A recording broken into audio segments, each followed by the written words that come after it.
pengamatan magang 1 dan 2 di SD Negeri 30 Tongke-Tongke, Kabupaten Sinjai. Adapun latar belakang dari proses magang 1 dan 2 di sekolah dasar ataupun madrasah ibtidaiyah, yaitu jenjang paling dasar pada pendidikan formal di Indonesia. Sekolah dasar ditempuh dalam waktu 6 tahun, mulai dari kelas 1 hingga kelas 6. Pelajar sekolah dasar umumnya berusia 7-12 tahun. Guru adalah pendidik profesional dengan tugas utama mendidik, mengajar, membimbing, mengarahkan, melatih, menilai, dan mengevaluasi peserta didik. Peranan guru sangat penting, terutama guru SD atau MI. Selain berperan mentransfer ilmu pengetahuan kepada peserta didiknya, guru SD atau MI juga dituntut memberikan pendidikan karakter dan menjadi contoh karakter yang baik bagi peserta didiknya. Dalam hal ini, di SD atau MI yang merupakan jenjang paling dasar pada pendidikan, kerap kali banyak ditemui masalah dalam sistem administrasi sekolah, manajerial sekolah, minim teknologi, dan bahkan kerap dijumpai guru-guru yang kurang profesional. Untuk itu, magang ini merupakan kegiatan penting yang harus diikuti mahasiswa sebagai suatu prakondisi dari sistem penyiapan guru profesional. Kegiatan magang ini merupakan sarana latihan kerja bagi mahasiswa dalam meningkatkan pemahaman, penghayatan, dan keterampilan di bidang keguruan. Hal ini tersebut dimaksudkan untuk meningkatkan kemampuan mahasiswa serta upaya membentuk sikap dan keterampilan sebagai calon guru yang profesional. Adapun tujuan magang 1 dan 2 yaitu tujuan umum mengacu pada pasal 3 Undang-Undang Nomor 20 Tahun 2003. Tujuan umum mata kuliah magang program studi PGSD atau PGMI adalah menghasilkan calon guru yang memiliki kemampuan mewujudkan tujuan pendidikan nasional, yaitu mengembangkan potensi peserta didik agar menjadi manusia yang beriman dan bertakwa kepada Tuhan Yang Maha Esa, berakhlak mulia, sehat, berilmu, cakap, kreatif, mandiri, dan menjadi warga negara yang demokratis serta bertanggung jawab. Adapun tujuan khususnya yaitu untuk memenuhi nilai tugas akhir pada mata kuliah profesi kependidikan sebagai sarana pengetahuan kepada penulis mengenal lingkungan sekolah dan lingkungan profesinya serta pengelolaan sistem pendidikan di sekolah dasar. Magang 1 pada pengamatan kultur sekolah. Dari hasil pengamatan kultur sekolah selama magang, menurut penulis sudah cukup baik, tetapi yang sangat perlu ditingkatkan yaitu kedisiplinannya yang masih sangat kurang. Yang kedua, kompetensi dasar pendidik, yaitu kompetensi pedagogik. Berdasarkan hasil pengamatan penulis, kompetensi pedagogik guru sudah cukup baik. Dalam kompetensi ini, pemanfaatan teknologi informasi dan komunikasi untuk kepentingan pembelajaran masih sangat kurang, dan fasilitas untuk pengembangan kompetensi untuk peserta didik masih sangat minim. Kompetensi kepribadian. Berdasarkan pengamatan di SD 30 Tongke-Tongke, guru bukan hanya sebagai sumber pengetahuan terhadap siswa, tetapi guru juga menjadi teladan bagi siswa. Kompetensi sosial. Berdasarkan hasil pengamatan saya, kompetensi sosial di SD Negeri 30 Tongke-Tongke sangat baik. Baik guru antar guru, guru dengan staf, maupun guru dengan masyarakat atau orang tua siswa memiliki hubungan yang baik dan sifat kekeluargaan di SD Negeri 30 Tongke-Tongke tersebut. Selanjutnya yaitu pemahaman peserta didik. Berdasarkan hasil pengamatan saya, guru dapat memahami peserta didiknya sehingga pembelajaran berlangsung dengan baik. Guru dapat memahami peserta didiknya dengan baik. Guru melakukan komunikasi seperti menanyakan kondisi dan penyebab perilaku penyimpangan yang terjadi pada peserta didik tersebut. Selanjutnya itu magang 2. Jadi yang pertama itu penelaahan terhadap kurikulum dan perangkat pembelajaran yang digunakan guru. Pertama itu kesesuaian silabus dengan KD telah sesuai dengan silabus karena berpatokan pada kurikulum yang telah digunakan. Kesesuaian indikator dengan kompetensi dasar sudah sesuai. Kesesuaian materi dengan kompetensi dasar sudah sesuai. Kesesuaian pengalaman belajar dengan konteks latar belakang siswa sudah cukup sesuai, di mana di dalam suatu kelas terdapat siswa yang memiliki karakter berbeda-beda. Kesesuaian alokasi waktu dengan cakupan materi tidak sesuai, di mana guru masih ingin memberikan materi atau penjelasan kepada peserta didiknya, namun waktunya sudah habis. Kesesuaian sumber belajar atau media dengan materi sudah sesuai, di mana guru menggunakan sumber atau media dengan menyesuaikan materi yang akan diajarkan. Yang kedua,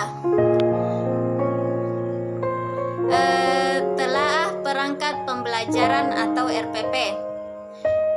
Pada perumusan indikator kesesuaian dengan KD di SD Negeri 30 Tongke-Tongke, kesesuaian dengan KD sudah sesuai, di mana dalam perumusan indikator yang mengacu pada kompetensi dasar, sehingga dalam perumusan indikator dapat dikembangkan dalam beberapa indikator. Kejelasan rumusan menggunakan KKO sudah tepat, di mana guru merumuskan indikator dengan menggunakan KKO yang tepat dan melihat dari tingkat kompetensi dasar yang tercantum. Kelengkapan cakupan rumusan. Dalam perumusan indikator yang dicapai telah sesuai dengan kelengkapan cakupan rumusan. Yang kedua itu pemilihan materi. Kesesuaian KD. Kesesuaian dengan KD sudah sesuai sebagaimana kompetensi dasar yang tercantum di dalam RPP, maka materi yang dicantumkan oleh guru di dalam RPP disesuaikan dengan kompetensi dasarnya. Kesesuaian alokasi waktu dan cakupan materi sudah sesuai, di mana dalam satu mata pelajaran itu waktu yang digunakan adalah 2 kali 35 menit yang tertulis di RPP, sehingga pengorganisasian materi dengan alokasi waktu dengan cakupan materi sudah sesuai. Selanjutnya yaitu telaah perangkat pembelajaran atau bahan ajar.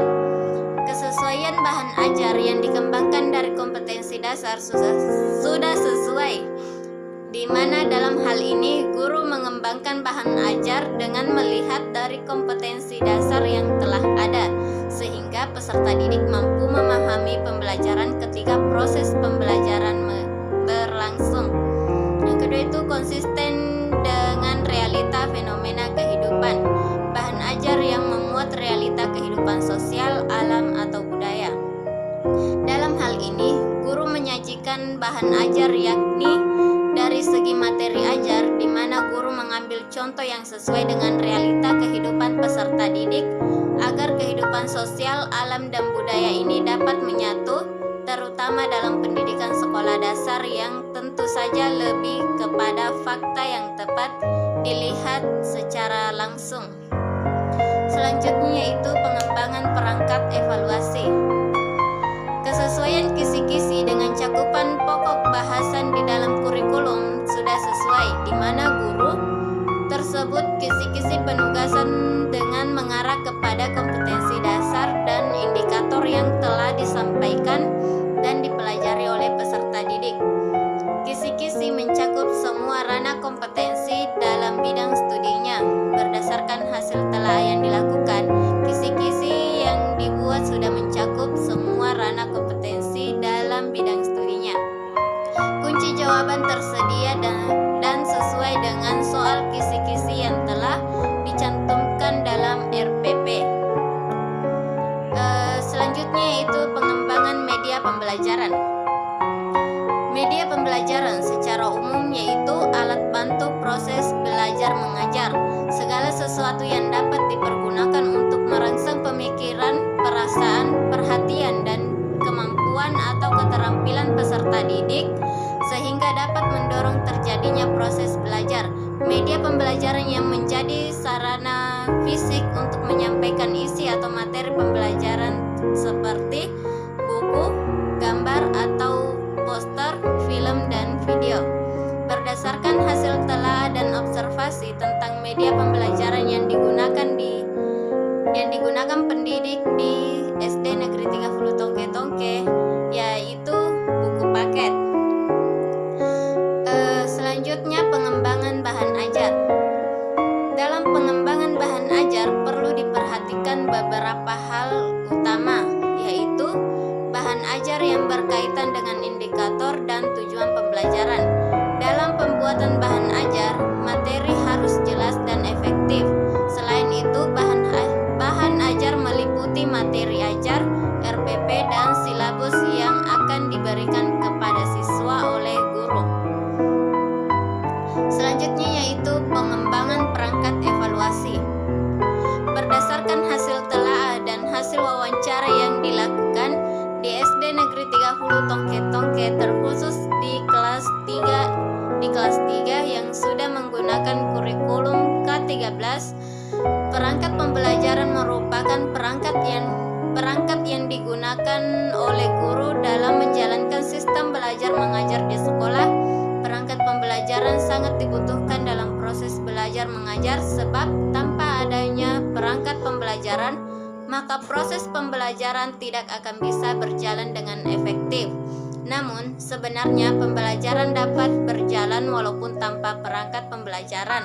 Akan tetapi, jika proses pembelajaran dilakukan tanpa menggunakan perangkat pembelajaran, maka proses pembelajaran tidak akan berjalan dengan baik, dan hal tersebut akan berbeda dengan proses pembelajaran yang menggunakan perangkat pembelajaran. Jadi yang terakhir itu kesimpulan dari proses magang 1 dan 2. Dapat disimpulkan bahwa pelaksanaan magang 1 dan 2 merupakan upaya pengembangan pengetahuan, pembentukan keterampilan, dan peneguhan sikap serta pengenalan secara dini kepada mahasiswa yang dilakukan melalui belajar. Dalam proses pembelajaran ada beberapa hal yang menjadi faktor penunjang, yaitu tenaga pendidik, sarana dan prasarana, dan kurikulum. Selain faktor penunjang, terdapat pula beberapa hal yang menjadi faktor penghambat, yaitu peserta didik, sarana dan prasarana, tidak konsistennya pemerintah dalam menetapkan kurikulum, dan faktor kedisiplinan.